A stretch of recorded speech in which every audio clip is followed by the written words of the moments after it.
My wife's family abandoned her after she gave birth. I'm in bed right now as my amazing wife is getting some much-deserved rest, and our beautiful son is sleeping in the bassinet by the bed. If I was able, I would be getting some rest with them. But the events of the past few days are running over and over again in my mind, filling my every waking thought when I'm not focused on our baby boy. My wife had a relatively stressful delivery. She had to be induced 3 weeks before her due date, and on extremely short notice, so we didn't have any time to plan ahead with work, cancel doctor's appointments, so forth. She was incredible during her labor and she was so strong. She's literally the most incredible human being, and at the end of it, we now have our first child. We decided not to tell our families when we went into labor and instead just tell them when the baby was born and when we were ready to have visitors at the hospital. My wife's mother and my wife's maternal grandmother do not get along at all. My Mill is narcissistic and has been diagnosed with BPD but does not take her medication. My wife and her do not get along well.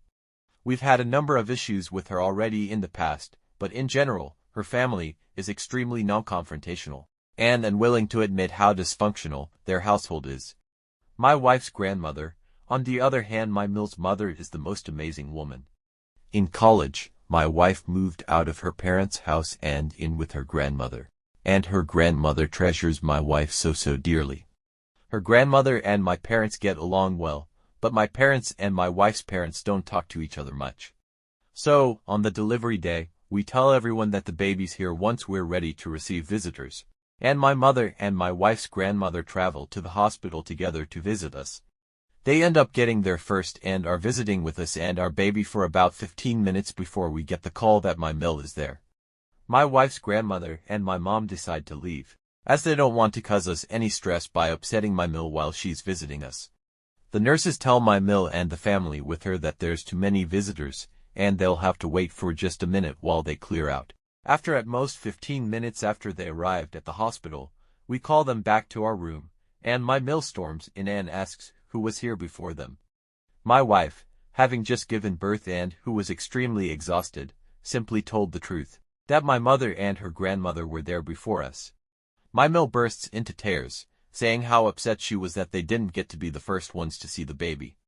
My wife's other paternal grandmother also came with my Mill, and she walked straight into the room and told my wife that her father wasn't coming to the hospital because he was hurt and upset with us for waiting until after labor was over to tell them.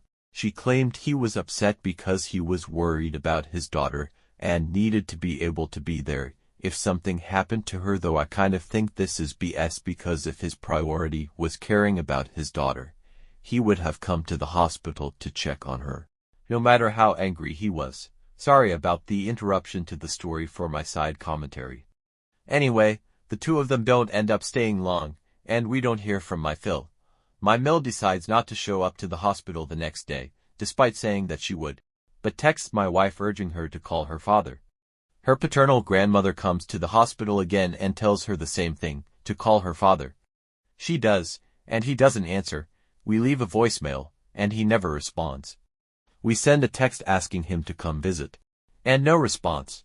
Pretty soon after that, my Sil texts my wife reprimanding her for being fake toward her family, and tells us that if we don't want her to be a part of our child's life, then so be it. My Sil never came to the hospital, and we haven't seen her since. While things have been rocky in the past, they've by no means been this bad. In the span of just several hours, most of my wife's immediate family abandoned her on the most painful and traumatic day of her life. And, even if we do end up one day reconciling with them, this is always going to be a part of our poor son's birth story.